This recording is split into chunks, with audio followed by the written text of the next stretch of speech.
En 1910, mientras México celebraba el centenario de su independencia con desfiles, banderas y discursos en cada plaza del país, un hombre firmaba unos papeles que no aparecerían en ningún libro de historia, pero cambiarían su vida para siempre.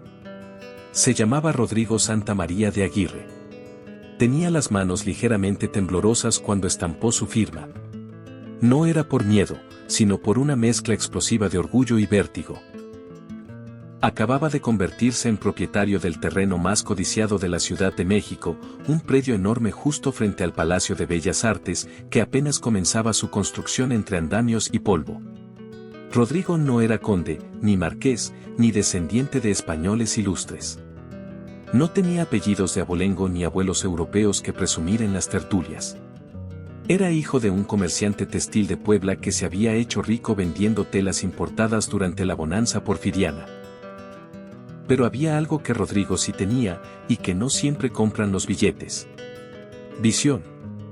Mientras otros ricos invertían en haciendas, acciones de ferrocarril o mansiones en las colonias de moda, él soñaba con algo más audaz: construir la residencia más hermosa de todo México, una mansión tan deslumbrante que incluso los Romero de Terreros y los Escandón la miraran con cierta envidia contenida. No solo quería una casa lujosa, quería un símbolo. Una mansión que pudiera rivalizar con los palacios europeos, pero que gritara al mundo que México podía crear bellezas inigualables, sin copiarle nada a nadie. Mientras el notario ordenaba los papeles y el escribiente soplaba la tinta fresca, Rodrigo levantó la vista hacia el terreno vacío.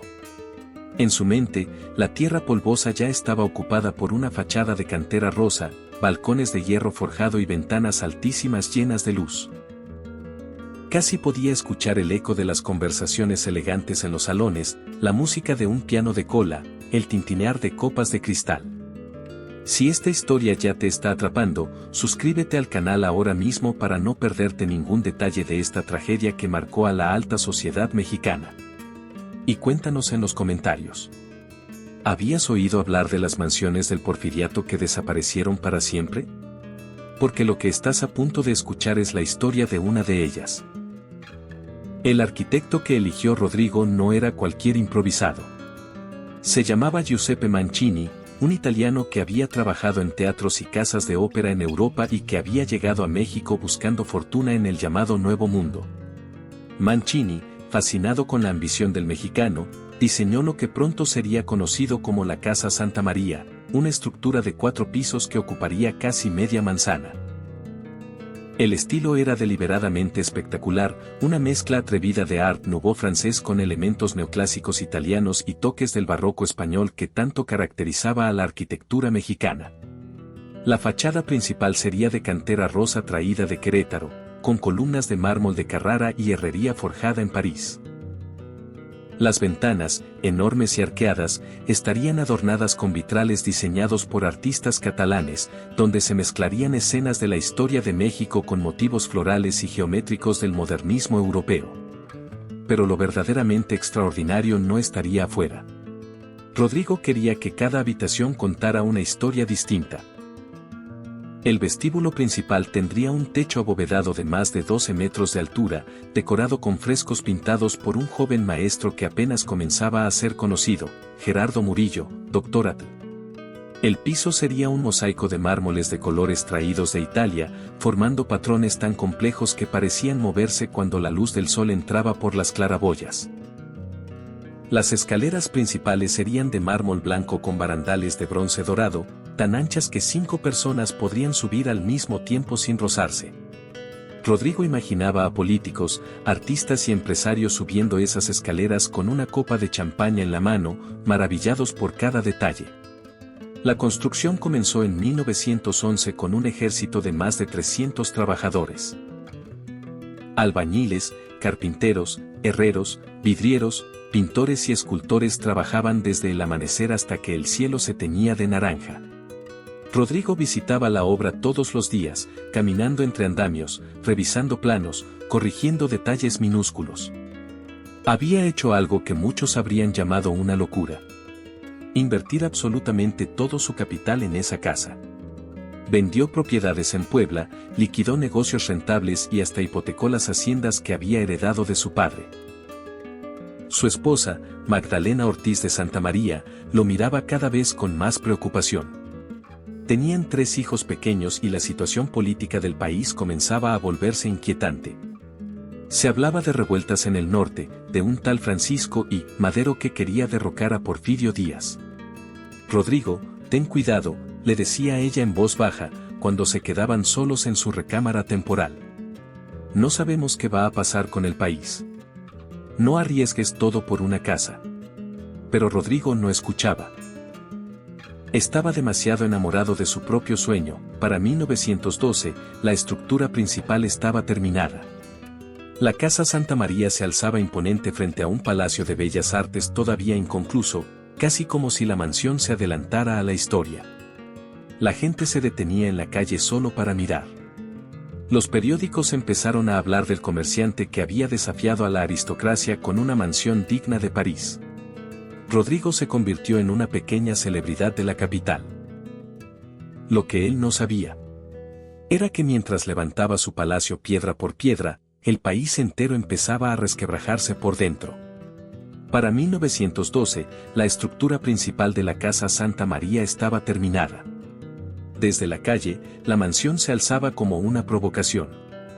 Frente a ella, el Palacio de Bellas Artes seguía atrapado entre retrasos, huelgas y problemas presupuestales.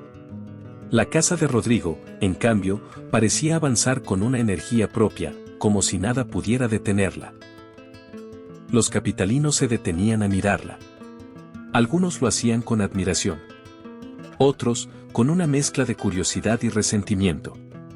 Los periódicos comenzaron a publicar notas describiendo la magnificencia de la obra. El comerciante que construye un palacio frente a Bellas Artes, tituló uno. Rodrigo Santa María empezó a ser invitado a cenas, tertulias y eventos donde antes no lo habrían considerado. Había desafiado a la aristocracia y estaba ganando. Pero lo verdaderamente impresionante no estaba en la fachada.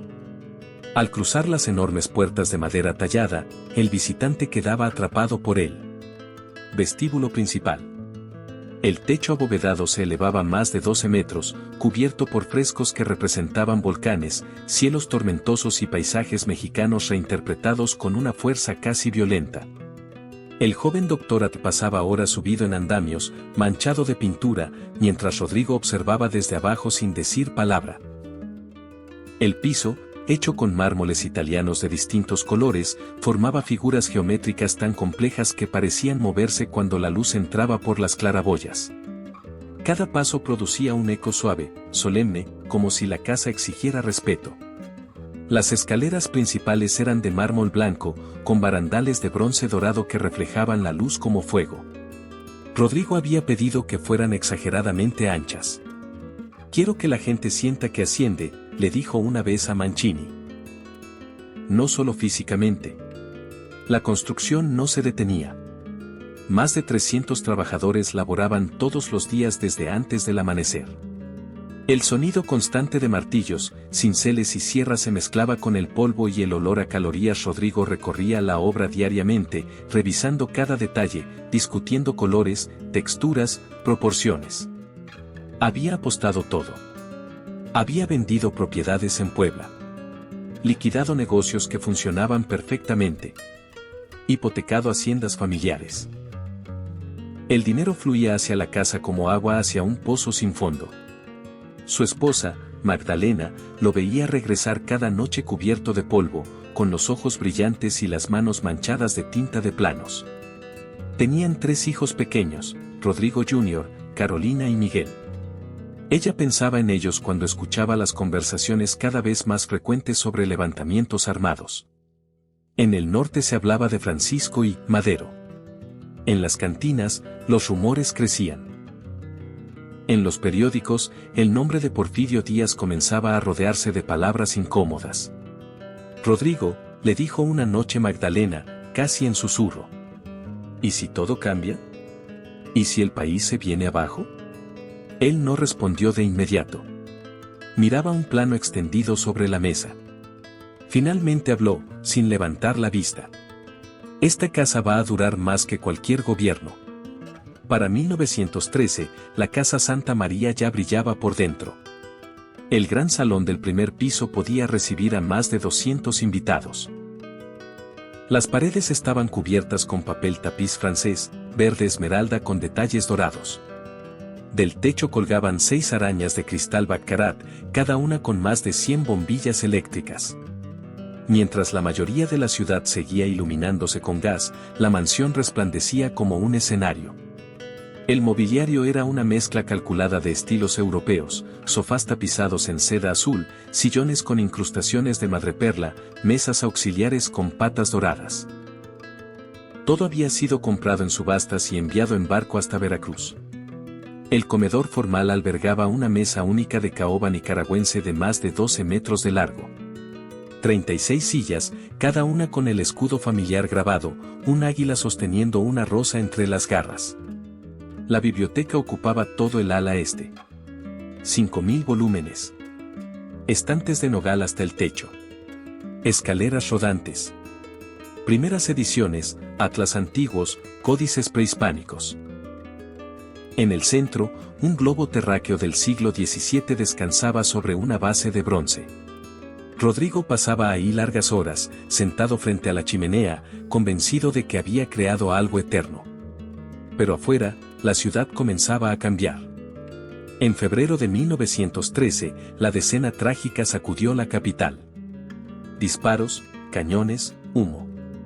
Francisco I. Madero fue asesinado. Victoriano Huerta tomó el poder.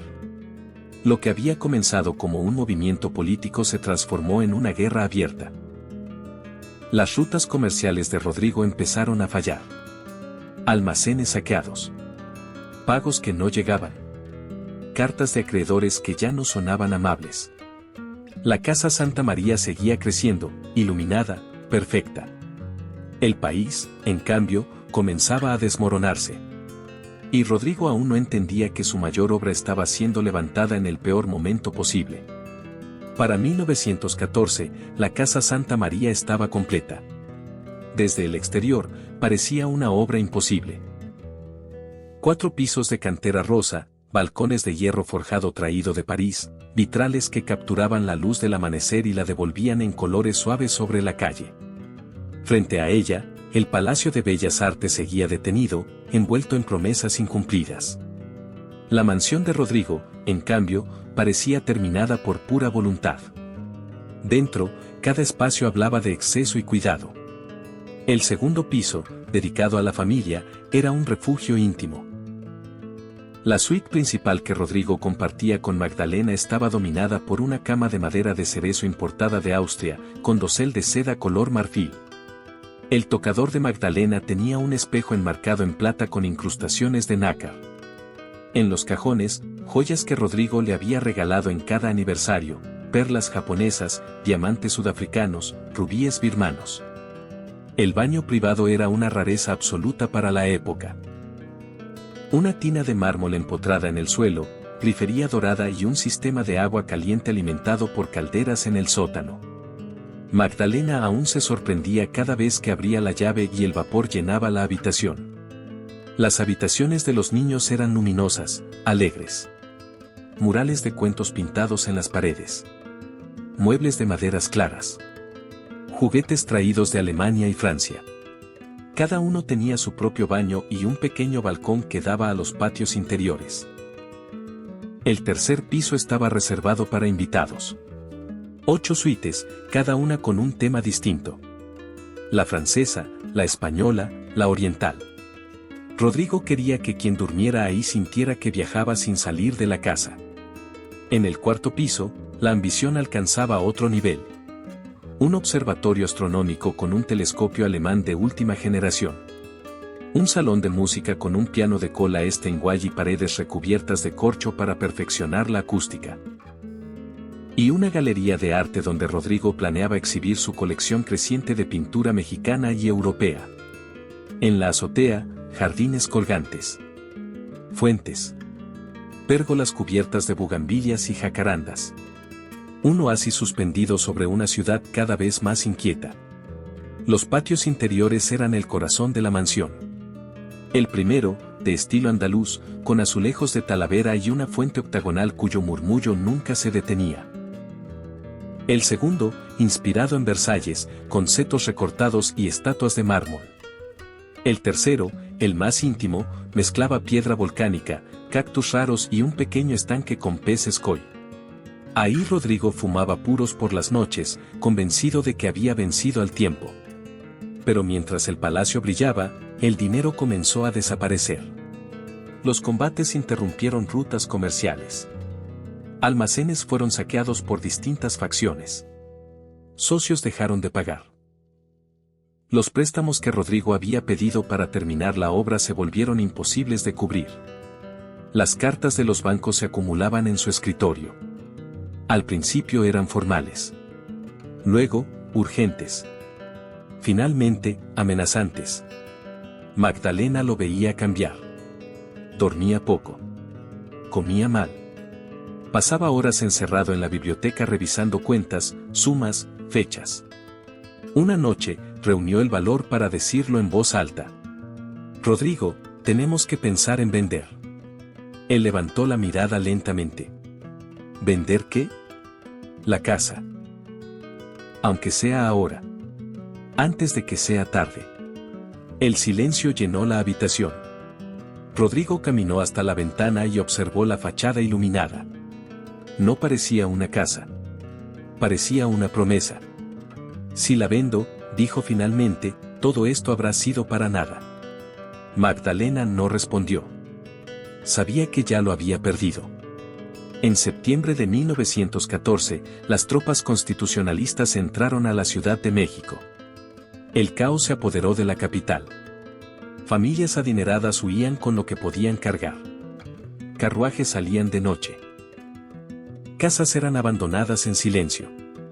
La Casa Santa María, en pleno centro, no podía esconderse. Una noche, golpes secos resonaron en la puerta principal. Soldados exigían que la mansión fuera requisada para alojar oficiales del ejército. Rodrigo bajó al vestíbulo. El mosaico de mármol brillaba bajo la luz de las arañas. Esta casa es privada, dijo con voz firme. No tienen derecho. Hubo gritos. Un forcejeo. Un disparo que resonó como un trueno dentro del palacio. Cuando el eco se apagó, Rodrigo Santa María yacía en el suelo del vestíbulo, sobre los mármoles italianos que había elegido con tanto cuidado. Tenía 42 años. Su sangre se extendió formando una mancha irregular, imposible de borrar. Magdalena y los niños fueron sacados de la casa esa misma noche, sin tiempo para despedirse. Mientras cruzaban el vestíbulo, Carolina, con apenas 12 años, miró el suelo y entendió que nada volvería a ser igual. La Casa Santa María había perdido a su creador. Y estaba a punto de perderlo todo. La Casa Santa María no volvió a ser un hogar después de la muerte de Rodrigo. Esa misma noche, mientras Magdalena y sus hijos eran empujados fuera, los soldados comenzaron a ocupar los salones. Las botas resonaron sobre los mármoles italianos. Las voces ásperas rompieron el silencio que antes pertenecía a la música y a las conversaciones elegantes. En cuestión de horas, la mansión cambió de dueño. Los salones de recepción, pensados para fiestas y conciertos, se convirtieron en dormitorios improvisados. Colchones sucios fueron arrojados sobre alfombras francesas.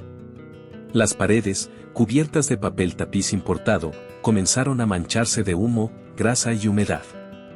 En el gran salón, donde alguna vez colgaron arañas de cristal baccarat, los soldados encendían fogatas para cocinar. El calor hizo estallar los cristales uno por uno. El sonido de cada araña rompiéndose retumbaba como disparos dentro de la casa. La biblioteca, orgullo de Rodrigo, fue saqueada sin ceremonia. Los libros sirvieron para envolver comida, limpiar armas o simplemente fueron arrojados al patio. Volúmenes únicos, códices prehispánicos, primeras ediciones, todo terminó desparramado, pisoteado, olvidado. Los cuadros fueron arrancados de las paredes. Algunos acabaron vendidos por monedas en mercados callejeros. Otros fueron usados como leña cuando faltaba fuego. La vajilla de porcelana francesa se rompió en cuestión de días. Las joyas de Magdalena desaparecieron sin dejar rastro. Los vitrales catalanes, que filtraban la luz en colores suaves, fueron destrozados durante tiroteos entre facciones rivales. El observatorio astronómico fue abandonado. El piano Steinway terminó con las teclas rotas, cubierto de polvo. Los jardines, donde antes había fuentes y bugambilias, se convirtieron en establos. Caballos pisoteaban los azulejos de Talavera. El agua de las fuentes se volvió lodosa. El murmullo elegante fue reemplazado por relinchos y órdenes gritadas. Para 1916, la Casa Santa María ya no era un palacio. Era una sombra. Magdalena sobrevivía lejos, refugiada con familiares. De la mujer que organizaba conciertos y cenas formales quedaba poco. Trabajaba como podía, dando clases, cosiendo, haciendo cualquier cosa que le permitiera alimentar a sus hijos. Cada tanto preguntaba por la casa. Siempre recibía la misma respuesta: seguía ocupada. Los años pasaron. Cuando finalmente terminó la fase armada de la revolución, hacia 1920, la mansión era una ruina habitada. Los techos estaban dañados. Los frescos de Doctorat cubiertos de hollín. Las escaleras rayadas, golpeadas, rotas. Nada recordaba ya la obsesión estética de su creador. Magdalena decidió intentarlo. Reunió los documentos que había logrado salvar, escrituras, cartas, títulos de propiedad. Viajó a la Ciudad de México con la esperanza de recuperar lo único que le quedaba del pasado. Caminó por oficinas, esperó horas en pasillos interminables, habló con funcionarios que no la miraban a los ojos. Cada trámite se alargaba. Cada audiencia se posponía. Cada abogado pedía dinero que ella no tenía. Sus hijos, ya adolescentes, la veían volver agotada, con los hombros caídos. Carolina dejó de preguntar cuándo regresarían a la casa. Miguel guardó silencio. Rodrigo Jr. empezó a odiar todo lo que oliera a lujo. En 1925, llegó la respuesta final. El gobierno declaró que la Casa Santa María sería expropiada de manera permanente. La propiedad pasaría a manos del Estado. Magdalena recibiría una compensación mínima, apenas una fracción del valor real del terreno. No hubo ceremonia. No hubo disculpas. Solo un papel sellado. Magdalena firmó. No porque estuviera de acuerdo, sino porque ya no tenía fuerzas para seguir peleando. Se mudó con su hija Carolina a Guadalajara, lejos del centro, lejos del mármol, lejos de los recuerdos. Vivió en una casa modesta de clase media, donde cada habitación era demasiado pequeña para los fantasmas que la acompañaban. Mientras tanto, la Casa Santa María fue brutalmente remodelada. Los techos abovedados fueron rebajados para crear más pisos. Las paredes interiores destruidas para dividir el espacio en oficinas estrechas. Las molduras sobrevivientes arrancadas y vendidas. Cada reforma borraba un poco más la memoria de lo que alguna vez fue. Para 1930, prácticamente nada quedaba del esplendor original. El edificio era ahora gris, funcional, olvidable. La gente pasaba frente a él sin saber que ahí había existido uno de los palacios más bellos de México. Nadie imaginaba que bajo ese concreto aún dormían fragmentos de mármol. Y la historia de un hombre que murió defendiendo su sueño. Durante décadas, la Casa Santa María fue solo un edificio más. Cambió de manos sin ceremonia. Primero oficinas gubernamentales, luego dependencias menores, después empresas privadas que dividieron los espacios en cubículos sin alma. Cada nuevo dueño hacía modificaciones prácticas, nunca cuidadosas. Lo poco que había sobrevivido era arrancado, cubierto o demolido. Para los capitalinos que pasaban frente a esa construcción anodina, no había nada digno de atención. Nadie imaginaba que bajo capas de yeso y concreto dormía el esqueleto de una mansión legendaria. El recuerdo parecía condenado a desaparecer. Hasta que, en los años 50, un periodista llamado Antonio Morales tropezó con la historia por casualidad. Investigaba para un artículo sobre mansiones perdidas del Porfiriato cuando encontró fotografías antiguas en un archivo olvidado. Imágenes descoloridas mostraban una casa monumental frente a Bellas Artes, con vitrales, balcones y jardines que ya no existían. En el reverso de una de ellas, un nombre escrito a mano, Casa Santa María. Morales empezó a preguntar. Los funcionarios no sabían nada. Los archivos estaban incompletos. Pero alguien le habló de una mujer anciana que vivía en Guadalajara y que había crecido en aquella casa. Carolina Santa María tenía entonces 70 años. Aceptó recibirlo una tarde. Vivía en una casa sencilla, sin adornos. Nada en ese lugar sugería que alguna vez había corrido por salones de mármol. Cuando Morales le mostró las fotografías, Carolina las sostuvo con cuidado, como si fueran frágiles. Ahí crecimos, dijo después de un largo silencio. Y empezó a hablar. Recordó la noche de septiembre de 1914 como si hubiera ocurrido el día anterior. Tenía 12 años. Escuchó las botas subir las escaleras. Los gritos de su madre. El disparo. El silencio espeso que siguió. Recordó cómo los obligaron a salir y cómo sus zapatos pequeños se mancharon al cruzar el vestíbulo. Mi papá no quiso irse, dijo. Creía que si abandonaba la casa, se abandonaba a sí mismo. Morales publicó el artículo poco después. El impacto fue inmediato. Por primera vez en décadas, la gente recordó que México había tenido una época de esplendor arquitectónico que había sido arrasada. El nombre de la Casa Santa María comenzó a circular. Historiadores, arquitectos y curiosos empezaron a buscar más información. Carolina también habló de su madre, Magdalena. Nunca se recuperó del todo. Vivió con culpa, preguntándose si habría podido salvar a Rodrigo si lo hubiera convencido de vender. En sus últimos años, la mente se le escapaba hacia el pasado. Daba órdenes a sirvientes que no existían. Planeaba cenas imaginarias. Esperaba a un esposo que nunca regresó. El artículo de Morales despertó algo más. Un pequeño movimiento para documentar las mansiones del Porfiriato antes de que desaparecieran por completo. Descubrieron que la historia de la Casa Santa María no era única. Decenas de palacios urbanos habían sido destruidos, mutilados o borrados sin dejar rastro. Pero el momento más inesperado llegó en 1968. Durante la construcción del metro de la Ciudad de México, obreros que excavaban cerca del Palacio de Bellas Artes encontraron fragmentos extraños. Mármol con inscripciones. Pedazos de vitrales. Herrería con diseños Art Nouveau. Llamaron a especialistas.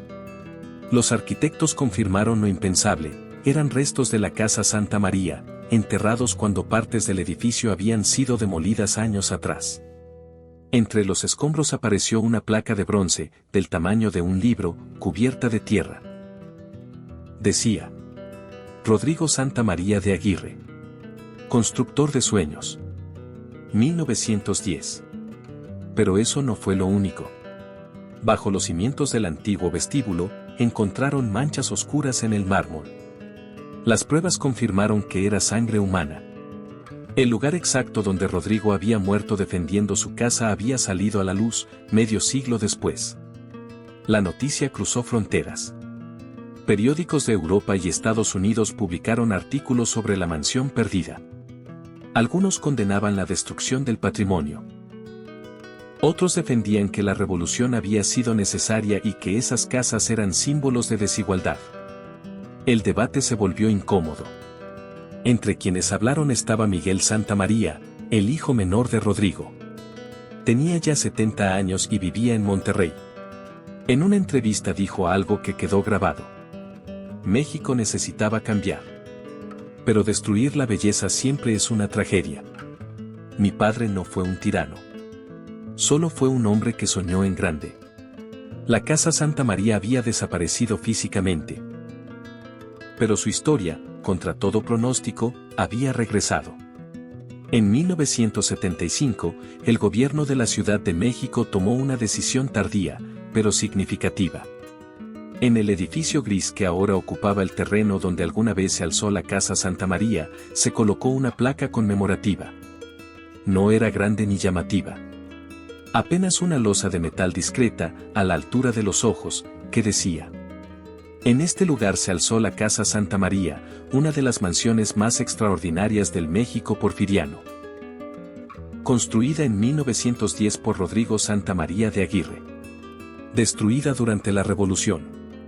Nada más. Pero para quienes conocían la historia, esas líneas pesaban como toneladas. A la ceremonia asistió Carolina Santa María, ya con más de 90 años. Llegó en silla de ruedas, acompañada por hijos y nietos. Cuando retiraron la tela que cubría la placa, Carolina no habló. Solo lloró en silencio, mirando el punto exacto donde había estado la entrada principal. Un periodista se acercó y le preguntó qué sentía al volver después de tantos años. «Siento que por fin mi padre puede descansar», respondió. «Ahora el mundo sabe que existió». Ese mismo día habló también Miguel Santa María. Contó recuerdos que nadie había escuchado en público, juegos infantiles en los pasillos interminables, tardes mirando estrellas desde el observatorio, conciertos de piano organizados por su madre.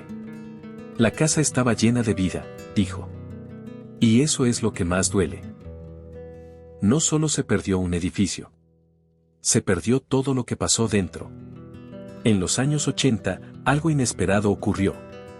Arquitectos y artistas comenzaron a crear reconstrucciones digitales de la Casa Santa María. Usaron fotografías antiguas, planos encontrados en archivos, testimonios de visitantes y familiares.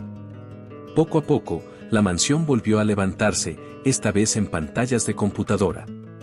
Los vitrales brillaban otra vez. Las arañas de cristal colgaban intactas. Los jardines volvían a florecer. Las imágenes se exhibieron en museos y provocaron asombro.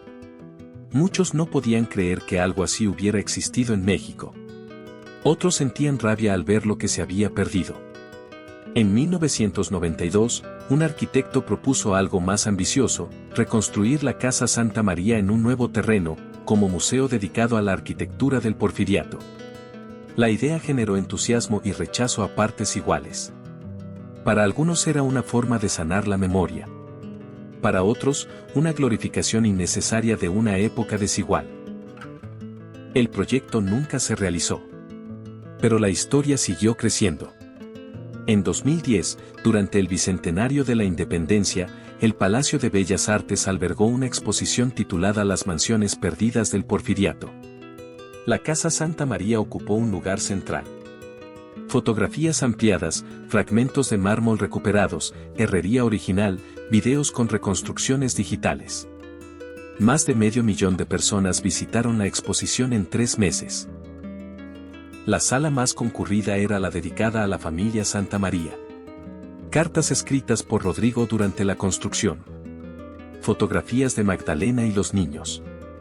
Dibujos infantiles que representaban arañas de cristal y jardines con fuentes. Una carta, escrita apenas un mes antes de la muerte de Rodrigo, detenía a todos los visitantes. Esta mansión es mi alma convertida en piedra y cristal. Si la abandono, me abandono a mí mismo. Las palabras parecían escritas sabiendo lo que vendría. En 2015, un director mexicano estrenó el documental Rodrigo, El último sueño del Porfiriato. La película combinaba archivos, entrevistas y recreaciones cuidadosas. La escena final mostraba el vestíbulo manchado de sangre y terminaba con la placa que decía Constructor de Sueños. El documental ganó premios internacionales. Pero quizá el regreso más poderoso ocurrió en 2020, durante la pandemia. El Museo de la Ciudad de México lanzó un recorrido virtual en realidad aumentada. Usando visores o pantallas, cualquiera podía caminar por la Casa Santa María reconstruida. Subir las escaleras. Entrar a la biblioteca. Escuchar música de piano mientras la luz atravesaba los vitrales. Millones de personas lo visitaron desde sus casas. Los comentarios se repetían. No puedo creer que esto existió. Qué tragedia perder algo así. ¿Por qué no la reconstruyen? La casa, que había sido destruida en piedra y mármol, había encontrado otra forma de existir. No como edificio, sino como memoria viva. Hoy, más de un siglo después, el lugar donde se alzó la Casa Santa María pasa casi desapercibido. El edificio que ocupa ese espacio es gris, práctico, olvidable. Los turistas caminan frente al rumbo al Palacio de Bellas Artes sin detenerse. Nadie imagina que bajo sus pies yacen fragmentos de mármol, restos de vitrales, huellas de una sangre que alguna vez manchó un vestíbulo construido para deslumbrar. Para la mayoría de los mexicanos, la Casa Santa María no existe. Para otros, es apenas un nombre en un artículo viejo. Para unos cuantos, es una herida que nunca terminó de cerrar. La historia se volvió leyenda urbana. Algunos dicen que, en noches muy silenciosas, si te paras exactamente donde estaba la entrada principal, puedes escuchar algo extraño, risas lejanas, música de piano, el eco de copas de cristal chocando suavemente. Otros aseguran haber visto a un hombre caminar lentamente, como midiendo espacios que ya no existen. Nada de eso puede comprobarse. Lo que sí es real es lo que ocurrió con quienes sobrevivieron. Magdalena vivió 42 años más después de la muerte de Rodrigo. Vio transformarse a México, surgir nuevas avenidas, nuevas generaciones, nuevas ideas. Pero, según sus hijos, nunca dejó de habitar la casa que perdió. En la vejez, cuando la memoria empezó a fallarle, daba órdenes a sirvientes invisibles y preguntaba si los invitados ya habían llegado. Sus últimas palabras, en 1956, fueron un susurro casi alegre. Rodrigo, los jardines están hermosos hoy. Murió sonriendo. Carolina, marcada para siempre por aquella noche de 1914, vivió de forma austera, casi negándose cualquier lujo. Como si el exceso fuera algo peligroso.